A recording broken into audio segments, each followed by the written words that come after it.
Who is the greatest captain in Starfleet history? Captain Harrison, Captain Decker, or somebody else that you've never heard of? Let's find out. Star Trek Weekly starts now. You're tuning into the destination for TV superfan discussion, AFTERBUZZ TV. And now, let the buzz begin.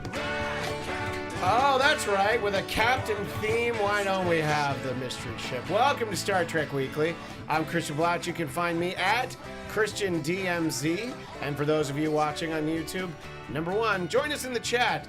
Give us your rankings for your favorite Starfleet captains. And you'll also notice, seated to my left, your right, Kari Lane.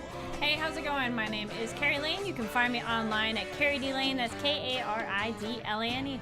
And then at the aft of the ship, we have Happy Go Jackie himself, Frank Moran. I gave away the spoiler where people can find you, but where can people find you? Where Christian said, guys. At Happy Go Jackie. That's right. There you go. Anyway, so I thought that this would be a fun little conversation where we'll just sort of, very conversationally, we're not going to try and say who's right or who's wrong, but there's going to be wrong answers in the chat if you want to chime in with some. We welcome your wrong answers, and we celebrate them. We got some great comments on last week's episode, including people starting to pitch their answers for this week. So we'll get into all of that, including, I teased it in the open, Frank, somebody said they wanted to pick Captain Harriman because of how much they liked Ferris Bueller's Day Off. Ugh. So, or Spin City, either way, yes. I feel like, it's hard to not have him. So I think a great way to do it is just sort of go through who I considered to be eligible for best captains. And in no particular order, it's Captain James T. Kirk, as in Kirk Prime from the original timeline. We do also have Kelvin Kirk. I felt like we needed to rank them separately. Do you accept my splitting James T. Kirk into two people, Frank? I do, because I definitely think there are two different characters that we've seen. Yes, and two very different actors. Carrie, one of them has hair. No, just their... well, we're talking, the Chris Pine versus Shatner, right? Yeah, of course. Oh, yeah, no, they're so different. They're very different, because even if you go with young Shatner and, older Chris Pine, basically, you're like, they're definitely also very different guys. Just how they portrayed that character is so different because of when it came out, too. Yeah, no, definitely. The environment, playing James T. Kirk exactly the way he was played in 1966 would seem a little weird, I think, at this point. Well, and I think they've gone to a great point to say, like, the Kelvin timeline, Kirk is a very different person given the circumstances that happened to change that timeline. Yeah. So I think it's appropriate to look at him as a different character, as a different as individual captain. So we've got two Kirks eligible. We've got Jean-Luc Picard, Benjamin Sisko, who somebody, when they ranked it, they did not count him, but I will make a case for why he is a great Starfleet captain. Catherine Janeway from Deep Space Nine, Jonathan Archer, I believe his name is Jonathan, from Enterprise, and I just remember Lorca. I can't remember his first name now that I put myself on the spot, but we'll get to it when we talk about him. We've got Star Drew in the chat. Star Drew, who I think watches every show on AfterBuzz. God bless you. We love Star Drew. So since he gave us his submission, we will start with Star Drew in the chat. So he says Picard, Janeway, Kirk, Movie Kirk, Lorca, then Archer. It's an interesting sort of ranking there, Star Drew. I have sort of a very controversial for myself decision, and I picked Jean-Luc Picard as the best Starfleet captain, and I think it's through no fault of Kirk. We just have more body of work of Picard. We got to see him for 7 seasons, a really good movie and a couple of mediocre ones. And, Kirk, you have the original series, you have the animated series, a few movies, again, some better than others.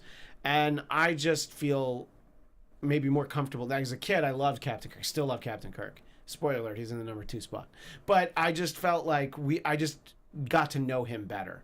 What do you think of that decision, Frank? Am I crazy? Interesting, because I was thinking about it. Certainly, given I guess depending on when you grew up, definitely could have a more attachment to Picard than Kirk. Yeah, for sure. But then there's still a part of me that, even though like Picard would probably be my I could easily see myself going for that. Yeah. They're like, well, there's something about Kirk. I mean, he was the template that all other ones are kind of like in reaction to, or at least, inspired by. So I feel like for me, I almost want to give it to Kirk Prime as my top guy, but I'm not going to argue and say that a Picard choice is wrong. No. Oh, go ahead. Because I don't know. I mean, he's not. I don't think he's like the action captain. Well, that's what I was going to say, and I was going to get your thoughts on this, Kari. That James T. Kirk jumps right into action, and for the captain to actually go down on so many missions and beam down and be part of all the weights, it's probably not the way that it ought to happen, and so you see that a lot less in Next Generation. So I would say that probably Captain Kirk, either one, is much more action-packed than Picard, Patrick Stewart. But what do you think? Do you think that's do you think that should make a difference? Because for me, I felt like in terms of captaining, I still leaned a little bit towards Picard. It's hard to separate, though, for me, besides the character written, the actual actors playing it and how they played it.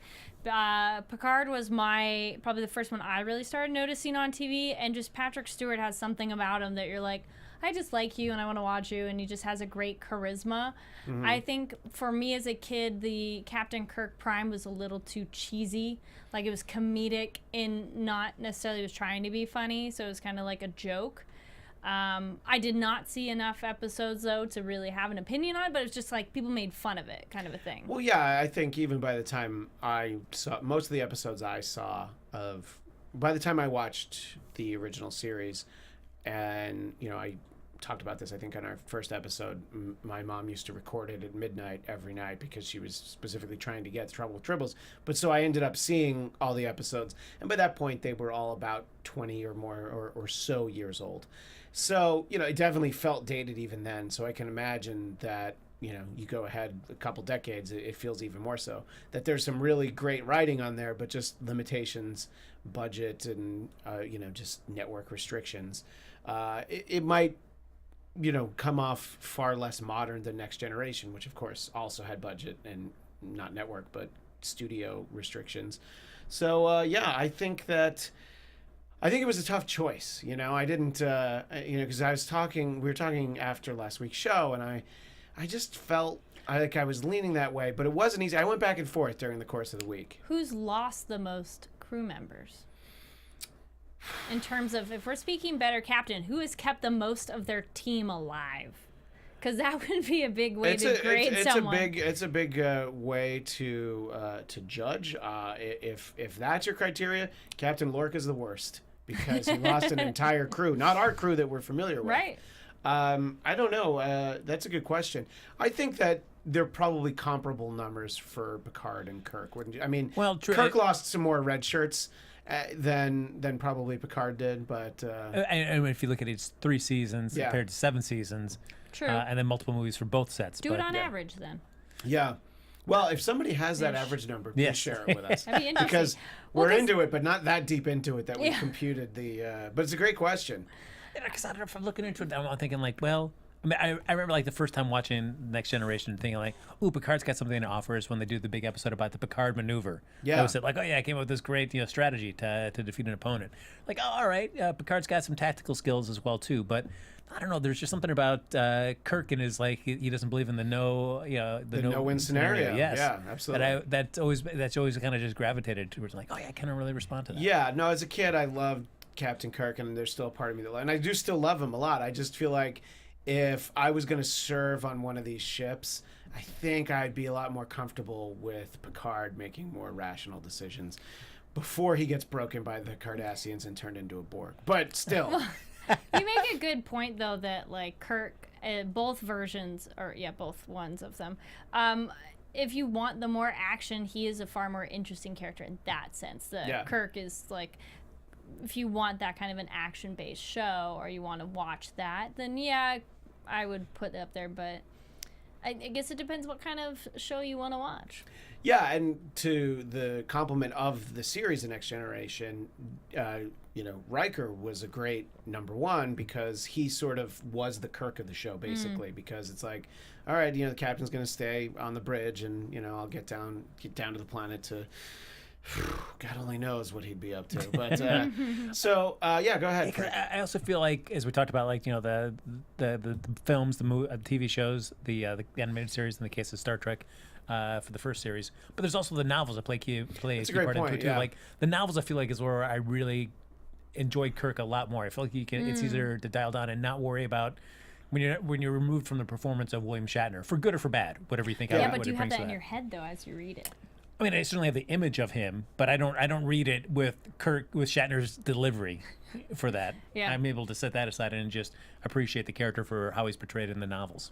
Right. I think there's definitely different portrayals. And I guess in your mind, sure, you're thinking of Shatner, but it's obviously it's a little bit different. Just of course, when you come across the word sabotage, you're gonna go like you're gonna say it the way that Shatner would say it. I had that with Indiana Jones books. I totally heard Harrison Ford. Really? And saw him because there's some Indiana Jones books that you can. I don't know if they're still around, but those are really good though. Would you hear old Indiana Jones from Crystal Skull, or like Last Crusade, Temple of Doom, Indiana Jones? Original set. Okay. The real Indiana Jones. The real one. We're gonna pretend the other ones don't really. Well, there's another one coming. Yeah. So I've got Picard, Kirk Prime #2. I was thinking about, like, should I do a point system where I explain how I came to that? I was like, well, that's too convoluted. But it was very close because they're both so great in such different ways. And I wish we had 7 seasons of the Star Trek, the original series, and also just as many movies and things to compare. It'd be great if we had the exact same number of episodes or something. Is this a list? Is this a 1 and 2 that have kind of jockeyed back and forth for you? Or has it pretty much always been Picard then? Yeah, no. I mean, because I hadn't thought about it in a while. But like while, obviously when Next Generation started, there was first few seasons. Never in my mind did I even think like, oh well, this guy doesn't even come close to Kirk. I love Kirk because there were still Kirk movies at that point. I mean, the last standalone Star Trek movie, I think. Undiscovered Country came out in '91, so that's like through 4 seasons of Next Generation. So they were still competing in my mind. And it's like, well, we still have Kirk, and I have no problem with old Kirk. I like Kirk through Star Trek 6, and I don't know about after that, but certainly up until that point.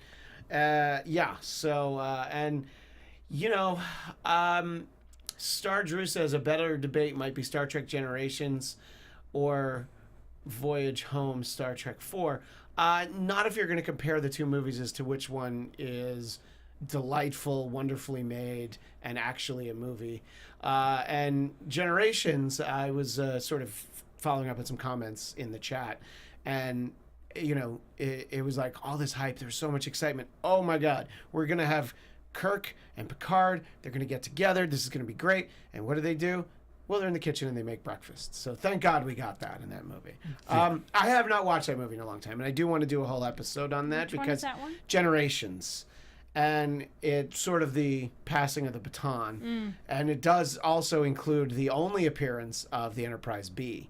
So there's a lot to take away from that movie. And I love Malcolm McDowell.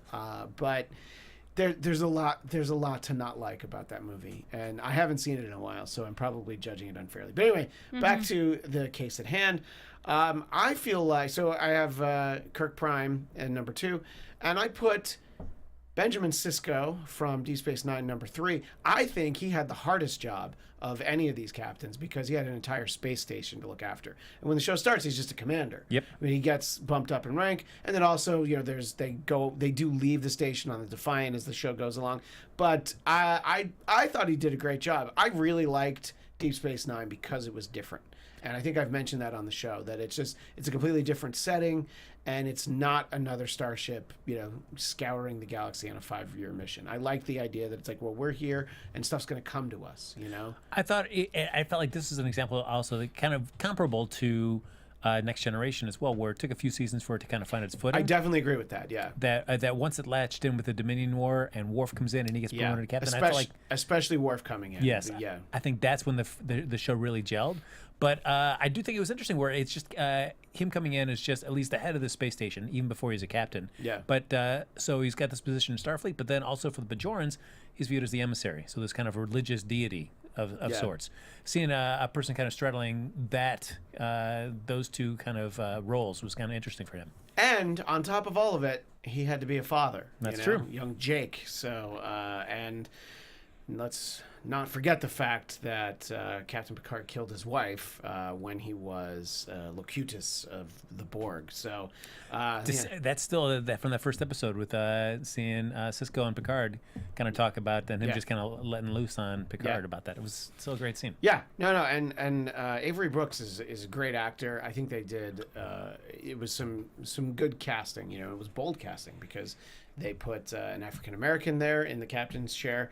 And then my next choice for number 4 would be a woman in the captain's chair. Now, if we were ranking quality of series, I would probably have to put Voyager at the bottom of my list, just because I was not a fan of most of the members of the crew. But I think that Catherine Janeway as captain, she was great.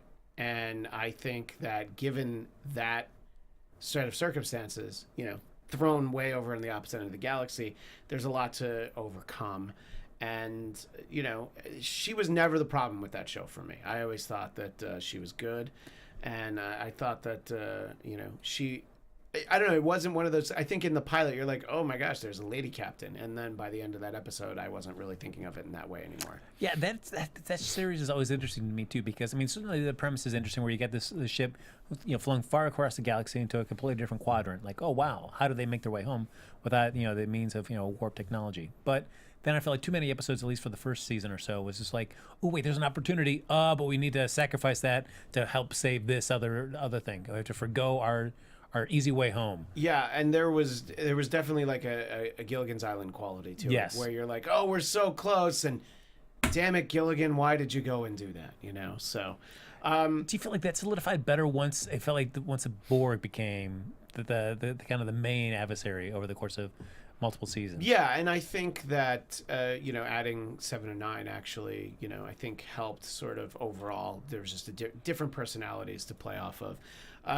Kari, should I assume that you haven't seen much Deep Space Nine or Voyager? No, and I was actually gonna ask, do you think, now that you've all seen this show since, would you watch them in chronological order that they aired? It's a good question.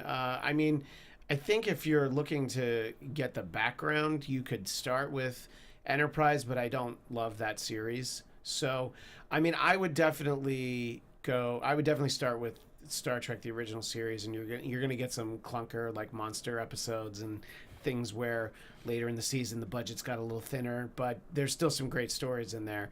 And then definitely go to Next Generation, and at that point, you're a few hundred episodes in, so come back at that point. But it's tough because there's also a lot of seasons of Deep Space Nine and Voyager. I think the total number of Star Trek episodes before Discovery started was 750. That's counting all these series. And then there's I got it from my library. I got the original films they came as a box set. Oh, so I'll go through those too. Yeah, no, and some of those are great.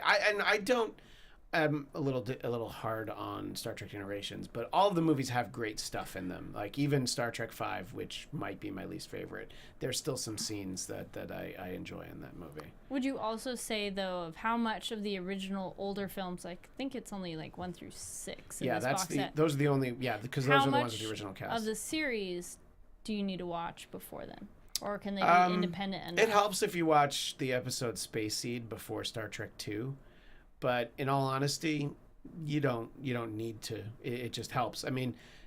You could sort of curate a list of a few key ones that would help. Maybe like 10 episodes of the original series before diving in or dining in. What do you think to both of those questions, Frank? Yeah, I feel like, I agree with you seeing Space Seed just for help with Wrath of Khan. But, if you wanted to watch a few just to get the sense of the chemistry and the dynamics between the various characters.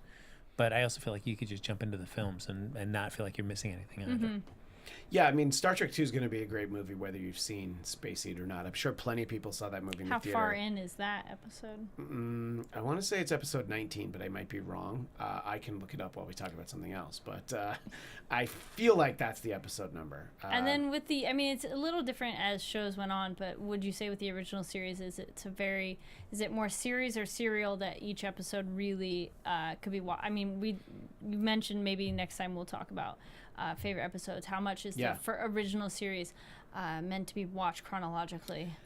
Well, there's a school of thought, especially for the early episodes, it's very important to watch them in the production order, not the air date order, because there's a few things that are confusing, things that go back and forth. But how do you tell though, like if it's on Netflix or something? I don't actually know how Netflix has them posted. I think on Netflix they're posted in broadcast order, so you'd have to cross-reference with another list.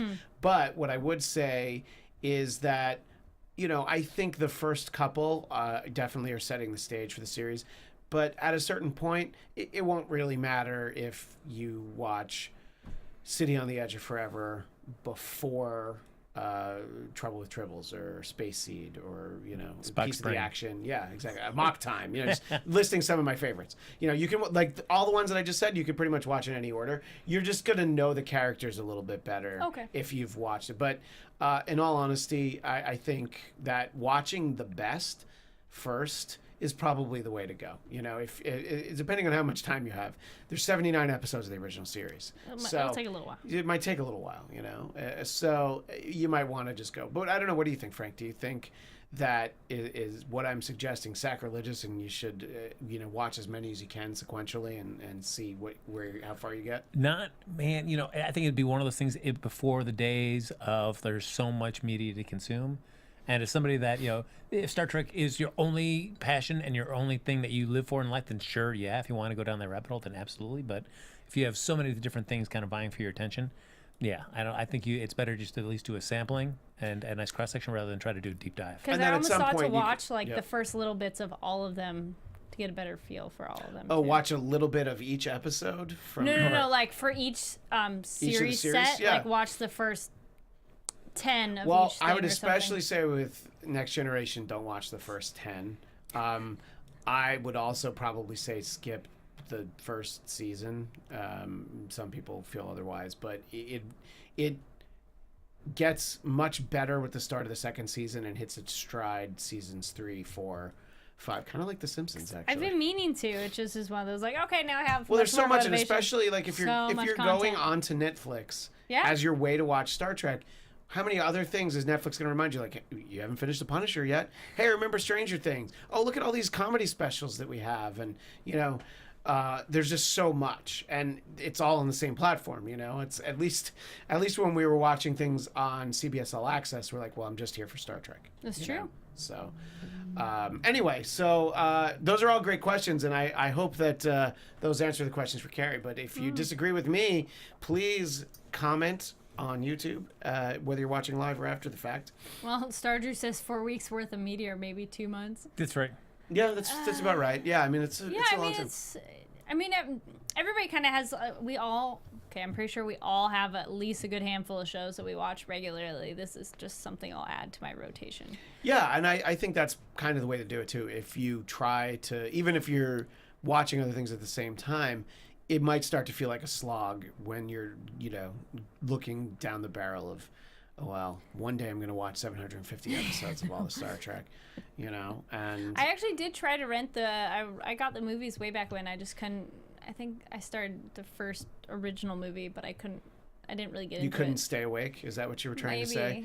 No, again, there's good stuff in there, but the pacing is a tremendous problem for that movie. And the rest of the film series is paced completely differently, so they learned a lot from that. We'll have to talk about the films at another episode. Yeah, no, I was thinking of doing an episode on the films in general, but I'm thinking now that it'd be more fun to do sort of individual films. And I think the first one we would do in films now, I'm leaning towards Generations because it's come up so many times.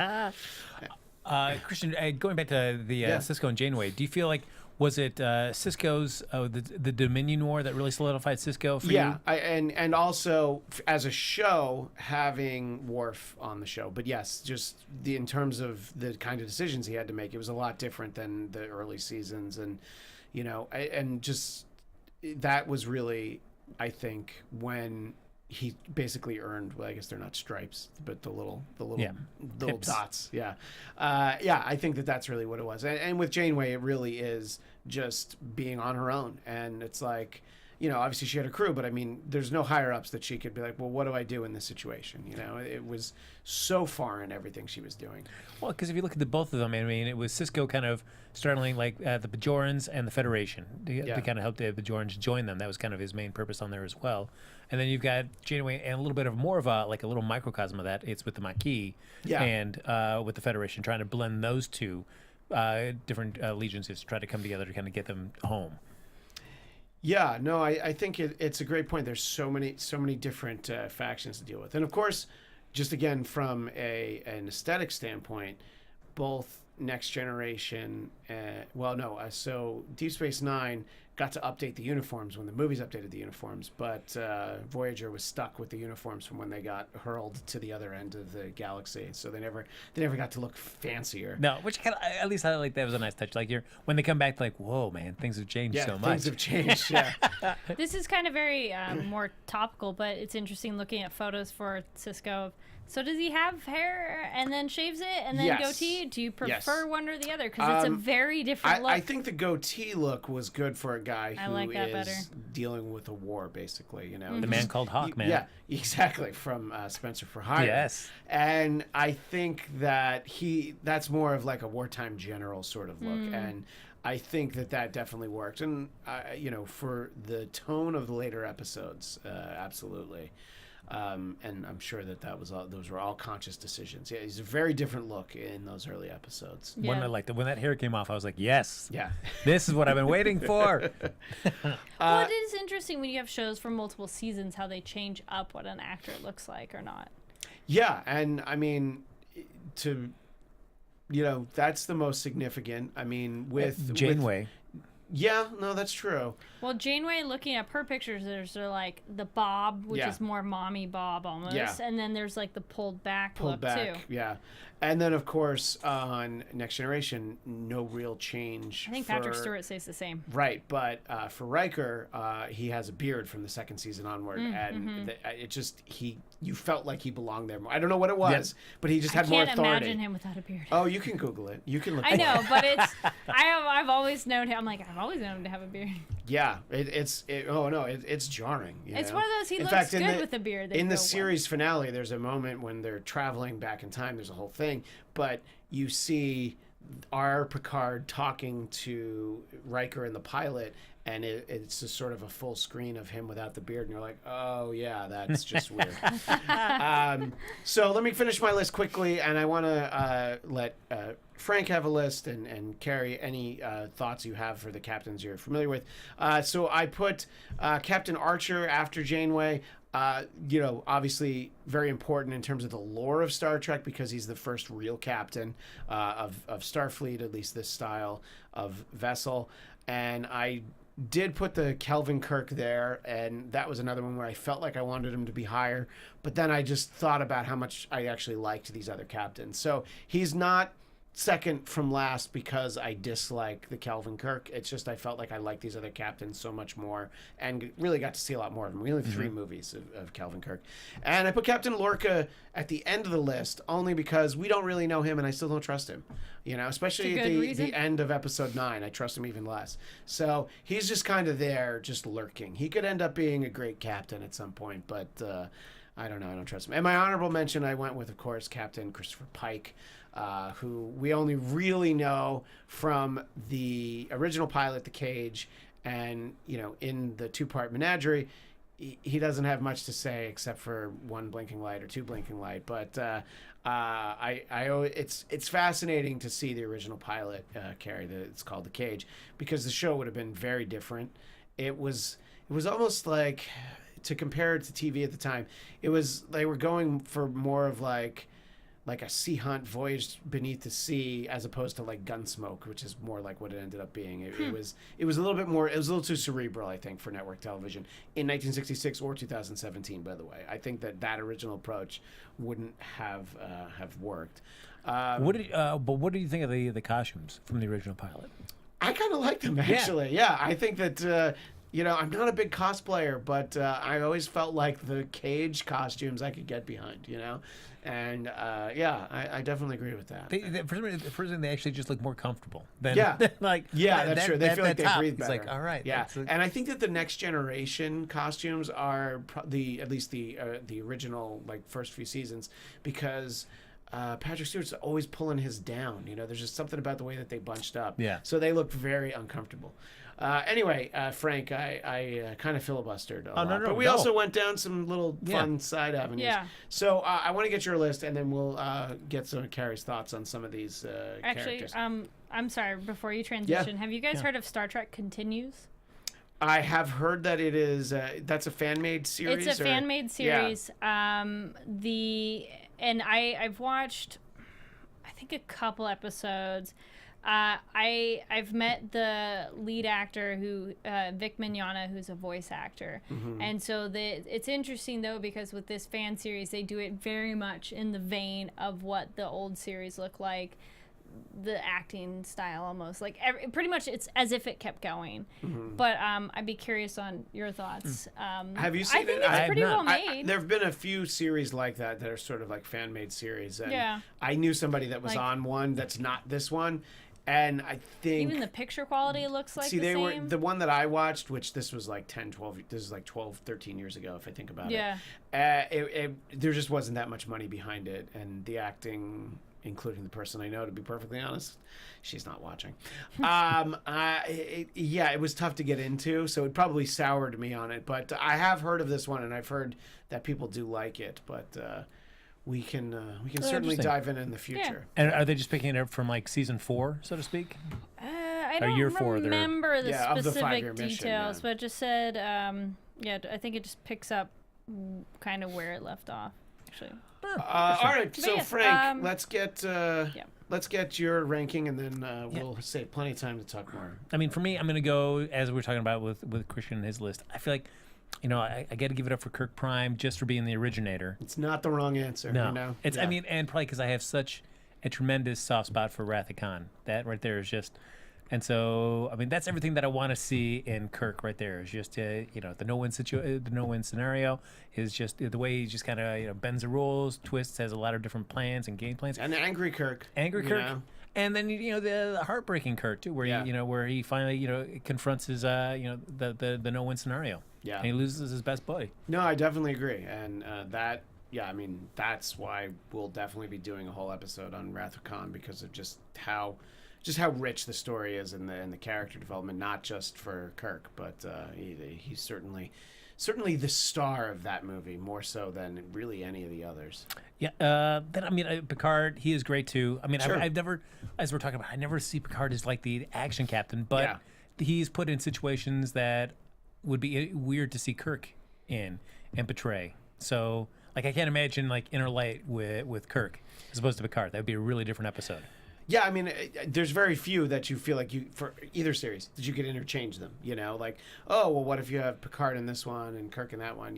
They're very distinctive. So yeah, but I don't know. I feel like they ought to be most people's 1 and 2, and somebody who has someone else in either of those positions. I'm fascinated to know their reasons why, by the way. But. For me, I'm going to go Sisko for number 3. Okay. It's probably like the Dominion War, just what they did on Deep Space Nine with that Dominion War. Such a nice, long, continued story that right there is like kind of like where I kind of set the standard for what Star Trek can do in a serialized storyline. Yeah, and I think that, there are a lot of people that I think probably had given up on Deep Space Nine before that started because they just weren't that into it. And that's probably why I always say that is one of, I prefer that. I prefer Deep Space Nine to Voyager and Enterprise, and I don't think I'm leaving anything out. I don't prefer it to Next Generation. That's crazy talk. But, I like it so much more than either of those two, and I think a lot of people just, they didn't stick around, and that's unfortunate because not only was it a great storyline, as we mentioned, Worf comes along. So, Yeah. you know, and so okay, so you have him in the number 3 spot. Janeway, I guess, you have to put in there. Janeway's a character that I just feel like I want to like more, but I at the end of it, I never felt like, Janeway, she never really resonates with me as a captain, which is unfortunate. I mean, I'd like to see, especially if we're getting the chance to see Star Trek celebrating diversity, and we're giving the first African-American captain. We want to see our first female captain. It was a captain I was hoping I was going to be more engaged with and excited by, but You know, and I'm critical of that series, and I guess the one thing that you have to take in consideration is that that's the series that was developed and produced for a network that doesn't exist anymore, the UPN network, and they were UPN. definitely trying to do something different, which is funny to think that Star Trek was on UPN when you consider the rest of the lineup. But like the Diary of Desmond Pfeiffer. Yes, some great television there. It's a very, very obscure reference that people can Google, and then you'll see why I decided I had to drop it. But and I think, and look, Enterprise suffered from the same kind of pressure. It's like, no, you gotta up these kind of stakes, and we have to do these kind of stories. There's great stories in Voyager. I'm not discounting everything about the series. It just, on the whole, was not my favorite. But I think the reason I mention that is I think that kind of limited what we were able to see from Janeway. They're sort of, you're in a little bit more of a box in terms of the stories they were letting you tell or encouraging you to tell. I'd agree with that. When the premise of the show wins out over everything else, I find it kind of unfortunate. This would have been a show like if by season 2 or 3 they said like, hey, you know what, they make it back to Federation space, and now we can just tell some storylines to kind of pick up on some threads of what they left from the Delta Quadrant, but now how they integrate back into the Federation life. I would have been more engaged by that than constantly like, we're not going to let them get home until the very last episode. Yeah, which I think, at least in hindsight, was a mistake. It would have been nice to even have just one season where they're back and adjusting, the aftermash, if you will, of Star Trek Voyager. No, I mean, because I read some of the novels that continued after. Okay. And it's just interesting to see, like, what happens when they're back. I mean, you still think, like, even though they have the Federation, they're still Maquis. So how do they, kind of once they're back in Federation space, how are they viewed and treated? And I thought there were some interesting storylines to pick up. And it's always interesting to see when you come back from a big mission, does everybody stay together? Because you think like, or in reality, a lot of people, if you come back, they're going to seek other avenues of opportunity. Do you necessarily stay together as a the unit that you've built, or do you kind of go off and explore? Tuvok get his own ship. There you go. There's a lot of things. Which he does. He goes, hangs out with Riker on his ship. See, there you go. Look right at that. there. Yes. He goes on the Titan. Archer, I feel like it's my Quantum Leaps bias that comes in and makes Archer better. It's funny I didn't even mention that because I was such a huge Quantum Leap fan, and unfortunately, if you watch it now, those episodes do not hold up. Some of them do, but for the most part, it's you want to talk about strains of network TV budget. I loved Quantum Leap so much. I was so excited that he was going to be the captain of a Star Trek show. I was ecstatic. And it was definitely a disappointment, But so you have him ranked as high as he is because of the Quantum Leap factor, yeah. Or is it because you like NCIS New Orleans? I saw him watch an episode of that. I haven't either, and that'll tell you that that how much Enterprise soured me that I couldn't even It's really because it's the NCIS franchise, I think. But I do love him as an actor, Scott Bakula. For me, I'm putting Lorca next. I'm not going to put him dead last. And I know we haven't seen a lot of him. Yeah. But, I mean, I feel like we are going to be seeing more of him. So that gives me the opportunity to feel like that he's going to move up the list. Plus, the episode for the season finale where he decides we're going to do about 121 jumps, where he kind of formulates his battle plan. I'm always getting to see a captain's kind of tactical prowess is always intriguing to me. And I felt we saw a little bit of Lorca. What I do like is that and obviously it's because of the timeline the show, or the time period that the show set in, is that he is a lot less touchy-feely. He's very no, this is my decision, we're going to do this. Yeah, but what about these things? No, I'm going to do this. He still cares about his crew. I mean, obviously, Lieutenant Stamets maybe leaned on him a little too much, but, he was making concessions even for Burnham, who's not even really a member of the crew. At least she doesn't have rank. So I think he cares about his crew, but, not to the detriment of his mission. And I do like how much of a firm decision maker he is, but I just wonder what his motives are. True. I mean, I do feel like he and the Federation are kind of going along the same direction because, for at least right now, their objectives are kind of in line. But I feel like he does have some other objectives that may not fall within the Federation parameters, and it'd be interesting to see what happens when those two things diverge. Yeah. And I feel like that'll be where we get to see what Lorca's really made out of and who. Yeah, I think by the end of this first season, he could move up on the list, or I could put Captain Harriman before him. If he does something really bad. I'm going to put Kirk Kelvin at the bottom. Just because this is not the Kirk that I've wanted. It's just he's been reset so many times, kind of reset back to zero. With the first two films, as we talked about last week, and you started to get to see a little bit of the Kirk that you want to see in Star Trek Beyond. Yeah. But, I mean, who knows if we're going to get to see more of that. Another movie with him could probably really change your impression. But who knows when that happens, if there is another movie, is it even going to be with him? Because who knows how long it'll take, etc. Yeah, I mean, so I like to see a Kirk that's kind of thinking one step ahead of his adversaries, and we saw a little bit of that in Beyond, but not enough for me to think like, there's too much potential that's been left untapped, so he's got to go at the bottom for me.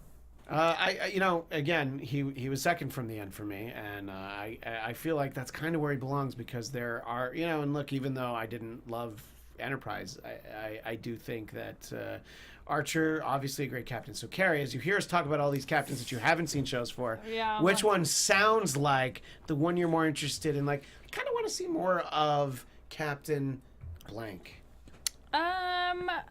I think Archer, if only for a soft spot as well for Quantum Leap.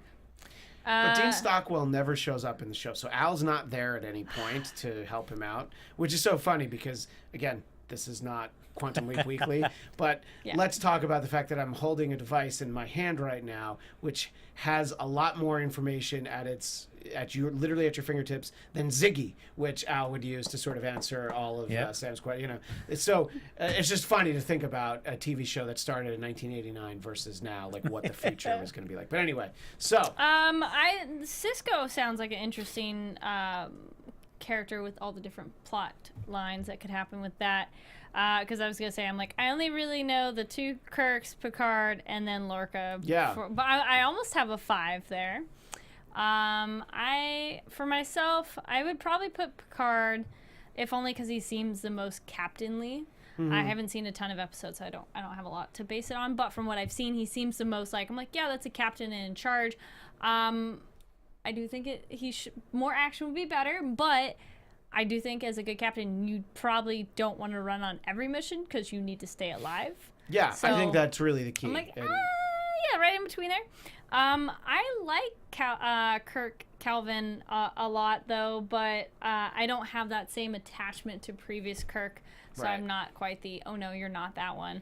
I thought he was a really great, fresh, new take on it for modern and current viewers of and changing up a little bit, because that's what that storyline is. It's an alternate universe, so it's fine.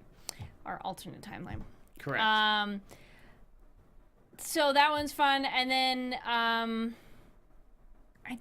Lorca, I really like in terms of he's very interesting, but I agree I also don't really fully trust him.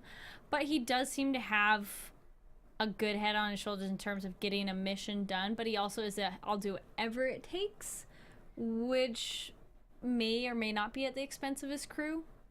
A little unclear. Yeah. Because we don't really know about everything in his past.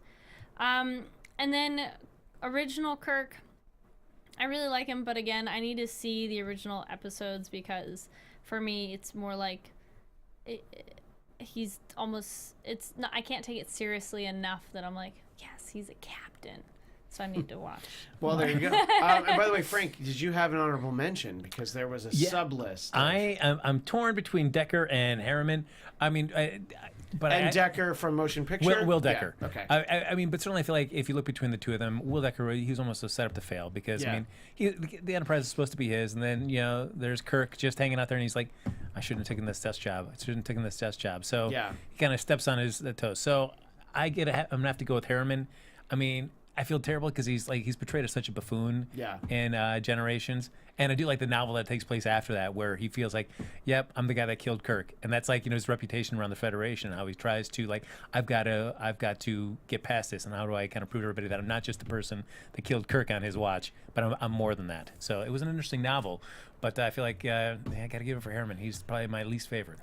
Well, yeah. I mean, it really makes a good point there, and I wanted to give my honorable mention to Captain Sulu, but it's like a cameo appearance in Star Trek VI, so I could not really do that as much as I wanted to. As much as I love George Takei and I love Captain Sulu, I could not. So anyway, we only have a few minutes left, and I want to talk about my idea for next week's show, which is we'll each watch a few episodes, and we each pick one that's our favorite. And Kari, I don't know if you have a favorite, so I was gonna say Frank and I could quickly confer and pick one that could be a choice for you, so one that we think you'll like. But Frank, I'll let you go first. What episode do you think is, if you have to go watch this episode of this Star Trek series, any series, which one is it that you would pick? Yes, Kari. Well, no, I was going to say, how with Doctor Who, there's some people who watch Blink, and it's outside of all episodes, you can watch it. So, yes, I would say whatever. I think almost all the Star Trek seasons are on Netflix. So, yes, if you want to tell me those, then... Yeah, well, there's a few. So, we got a week.